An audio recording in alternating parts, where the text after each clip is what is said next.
Girls college. यहाँ छोटा सा इवेंट है, सो लेट्स गो।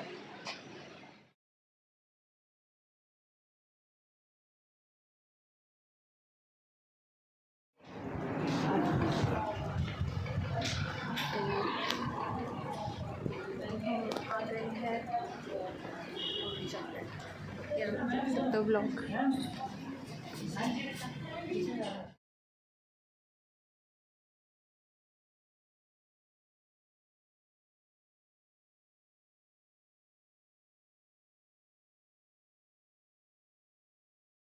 स्वागत है। सिर्फ शॉर्ट में दोबारा से बताना चाहूँगी कि आज हम आर्य सांस्कृतिक संपदा का अनावरण करने जा रहे हैं, शुभारंभ करने जा रहे हैं। और हमारा पर्पस सिर्फ यही है कि जैसे मैंने कहा कि आर्य समाज कोई धर्म पंथ या मजहब नहीं है, आर्य समाज एक वे ऑफ लाइफ है। सिर्फ हम ये बताना चाहते हैं कि Arya Samaj way of life है और उसको आप पढ़िए, उसको आप समझिए और फिर उसको ऊपर आप विचार कीजिए। तो ये एक उद्देश्य जिसमें कि हमने कार्यक्रम को 4 भागों में बांटा है। चौहान साहब, कार्यक्रम को 4 भाग में इस तरह से हमने बांटा है कि एक तो हमारा उद्घाटन सत्र रहेगा, दूसरा मैंने जैसे ऑफिस में बताया था, एक हमारा बड़ा मेजर रोल इसमें रहेगा कृतज्ञता ज्ञापन। जो हमारे महाविद्यालय से पिछले बहुत अरसे से जुड़े हैं, समय समय पर उनका प्रत्यक्ष या परोक्ष रूप से उनका हमें सहयोग मिलता रहा।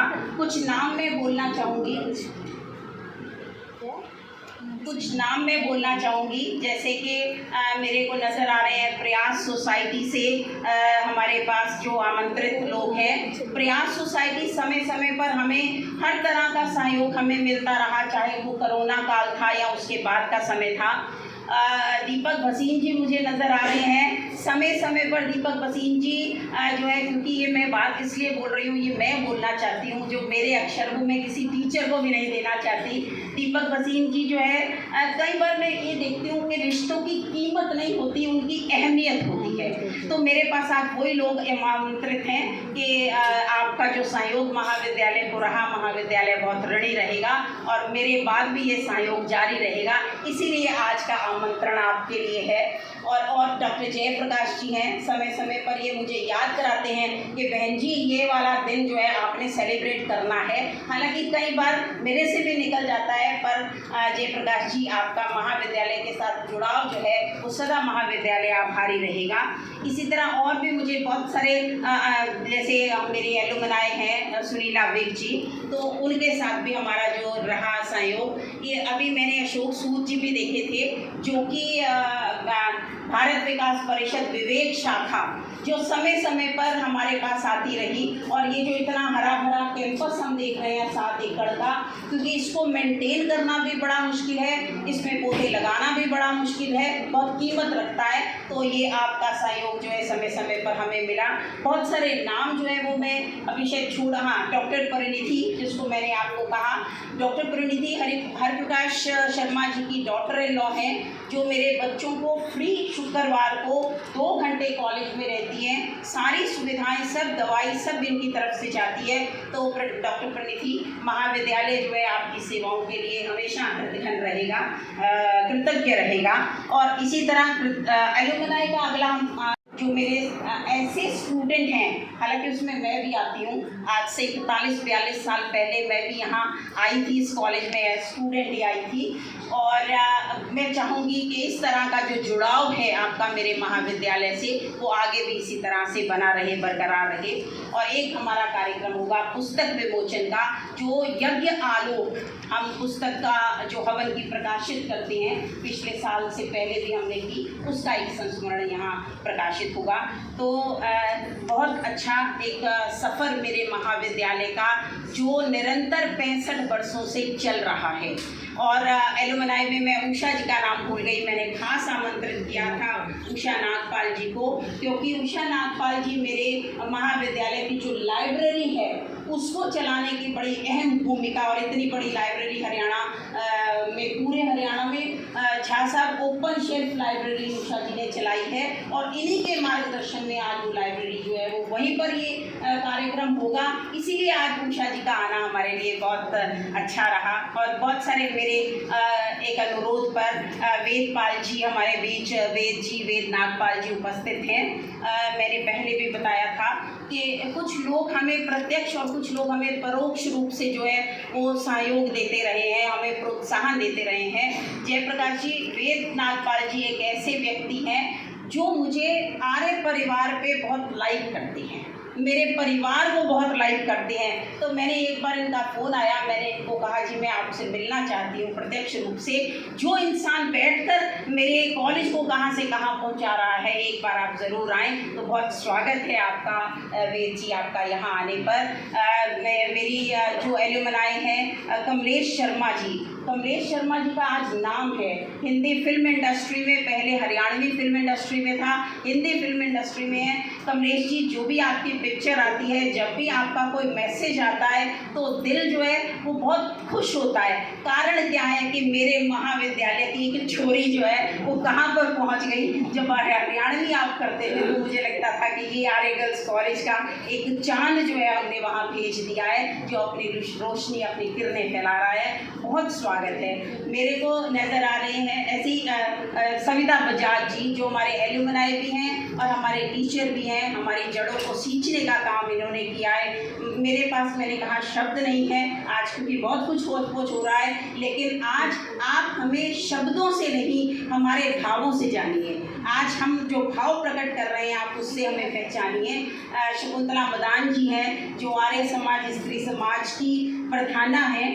मैं पद की बात नहीं कर रही, मैं उस इंसान की बात कर रही हूँ जो समय समय पर पीछे रहकर, जब एक पीठ थपथपाता है कोई व्यक्ति आपका, तो काम करने का मज़ा जो है वो दुगना हो जाता है। शकुंतला जी, बहुत आभार आपका। नीरू जी भी मुझे नज़र आ रही है, एक्चुअली इतने उसमें मुझे नज़र आना भी बंद हो जाता है ना, तो नीरू जी भी नज़र आ रही हैं, नागपाल साहब नज़र आ रहे हैं, गर्ग साहब नज़र आ रहे हैं। बहुत आभार आज आपका महाविद्यालय के लिए समय निकालने के लिए, बहुत अति दिल की गहराइयों से बहुत शुक्रिया, क्योंकि ये महाविद्यालय अपनी जड़ों को मजबूत करने के लिए आज इस कार्यक्रम को कर रहा है। बहुत बहुत धन्यवाद प्रमोद कपिला जी का, जो यहाँ पधारे हैं मेरे एक छोटे से कहने पर, तो उनका भी बहुत आभार। क्योंकि मैंने ये देखा है कि मैंने सीखा भी है इनसे कि आत्मसम्मान से बड़ी कोई बात नहीं होती। मैंने सीखा भी है इस परिवार से अपने, कि दांव पर सब कुछ लगा है, रुक नहीं सकते,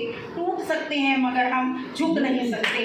ये मैंने अपने इस परिवार से, जो भी इसका मेरा परिवार था, जो मेरे फादर इन लॉ के लिए भी इसके रहे, तो मैंने उनसे ये वाजपेयी जी की लाइनें, रुक नहीं सकते, दांव पर सब कुछ लगा है, झुक नहीं सकते, तो ये बात मेरे जहन में है। और मेरे आर्य समाज भी मुझे इस बात के लिए प्रोत्साहित करता है कि जो कार्य करना है बड़े अच्छे से करो, मन से करो। बच्चों के लिए यही है, मैंने सीजा साहब कहा था, मेरा स्टाफ खड़ा है, एक बात मैं उनके लिए कहूँगी, हमने ये जो संपदा बनाई है ये इसलिए बनाई है कि आप हर वर्ष एक क्विज, एक प्रतियोगिता कराया करें, ताकि उस प्रतियोगिता में उन बच्चों को प्रश्न दिए जाएं कि ये क्या आपने पढ़ा, क्या आपने सीखा। तो ये बहुत ज़रूरी है। विनेश आंटी का बहुत बहुत आभार व्यक्त करती हूँ। आंटी इसलिए कहती हूँ, हालांकि मैं भी 60 साल की हो गई, पर आंटी इसलिए कहती हूँ क्योंकि मैं शुरू से आपको आंटी कहती रही। और बहुत आभार, आज का ये मेरा जो अनौपचारिक आपका संबोधन था उसके लिए भी बहुत आभार। अनुसुईया दत्ता का, जिसका नाम छूट गया हो, गीता जी का, बहुत बहुत आभार आपका महाविद्यालय में आने के लिए। जल्द ही हम उधर प्रस्थान करेंगे, लेकिन उससे पहले हम आशीर्वाद जो है वो जरूर लेना चाहेंगे। धन्यवाद। पर विराजमान मेरे बहुत ही सम्माननीय आदरणीय चौहान साहब, असीजा जी, नैन साहब, साहब और माता जी कर्नल शोभा धवन जी, आप सबका मैं हृदय से वंदन करता हूँ, अभिनंदन करता हूँ। और मैं जब मैडम बोल रही थी, वैसे मेरा भी बहुत बोलने का काम होता है, क्योंकि दिन में 2-3 घंटे तो कहीं न कहीं किसी न किसी परिवार में लगाने होते हैं। तो मैं सोच रहा था कि मैडम से वो भी बना के ले जाऊँगा, इतना अच्छा और कैसे वो बोलते हैं। तो पूरा वो डाइट क्या खाते हैं, क्या पढ़ते हैं, तो वो सारा जब बोलना शुरू करते हैं तो फिर बोलते चले जाते हैं। बहुत अच्छा लगता है ना। तो बाकी अभी मैं जब मंच पे बैठा था तो मैं अपने हृदय की एक वेदना कह रहा था मैडम कि आज हम जो डीएवी स्कूल्स में या कॉलेज में देखते हैं ना कि ऋषि दयानंद और आर्य समाज से जो प्रेरित या उनकी विचारधाराओं को मानने वाले लोग बहुत थोड़े से रह गए।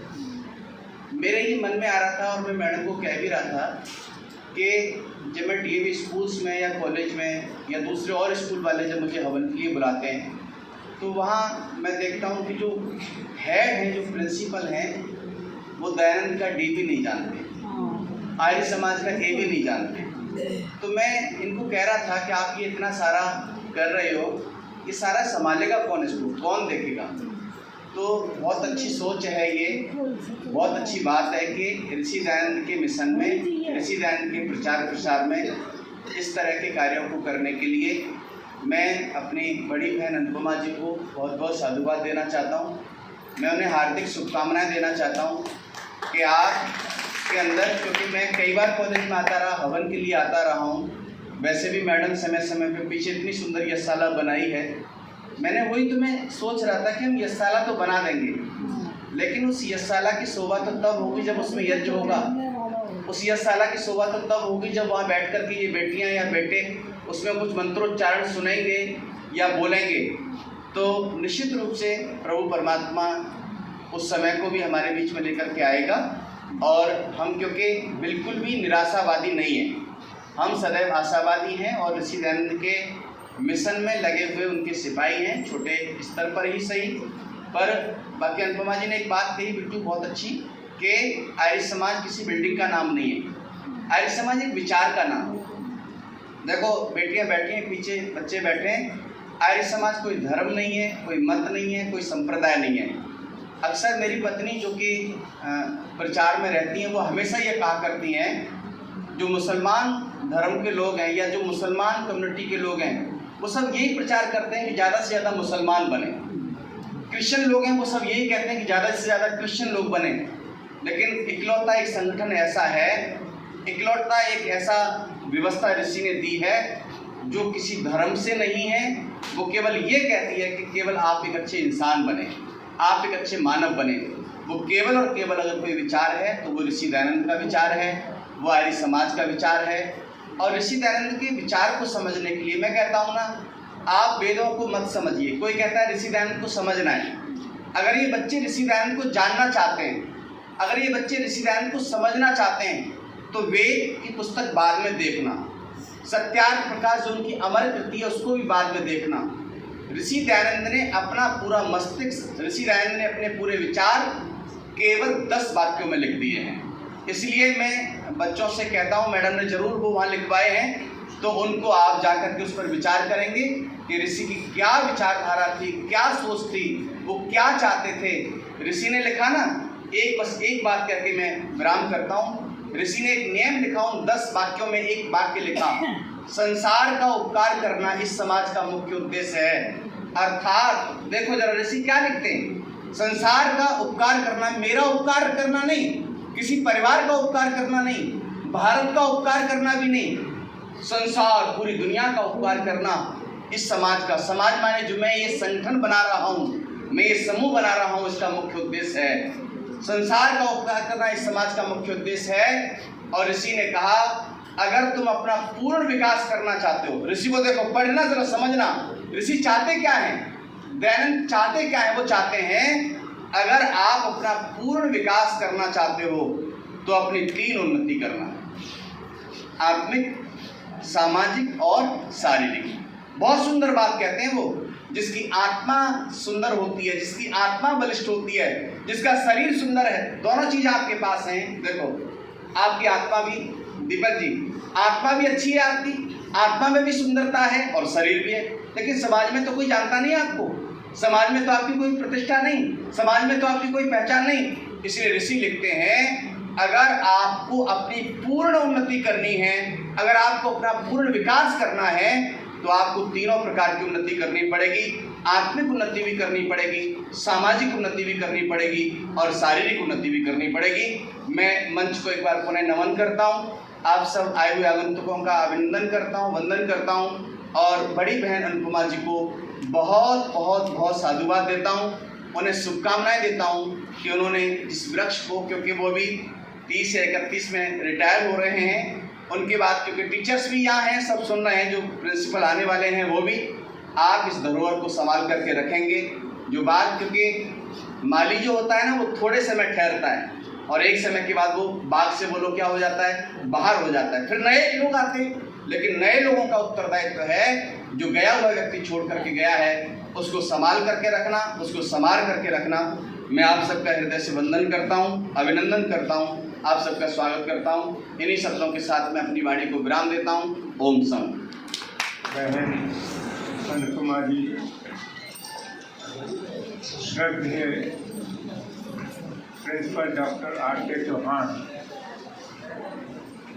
जिनका मैं शिष्य हूँ, BSc में मैं उनसे पढ़ा करता था। मेरे सम्मानीय प्रिंसिपल J.S. नैन जी, ये दोनों ही पवित्र कुर्सी महात्मा हंसराज जी ने जिस कुर्सी को विद्यमान, जिस कुर्सी को सुशोभित किया था, इन दोनों महापुरुषों ने इस कुर्सी को सुशोभित किया है। महान संस्कृत के विद्वान डॉक्टर कामदेव जी झा, मैडम धवन, प्रिंसिपल विनय मल्होत्रा जी और सम्मानीय बंधुगण, मातृशक्ति, कुछ लोगों के मैंने नाम लिए हैं, लेकिन जो मेरे हृदय में वास करते हैं आप लोग, उनके नाम नहीं लिए मैंने, क्योंकि आप मेरे हृदय में वास करते हैं।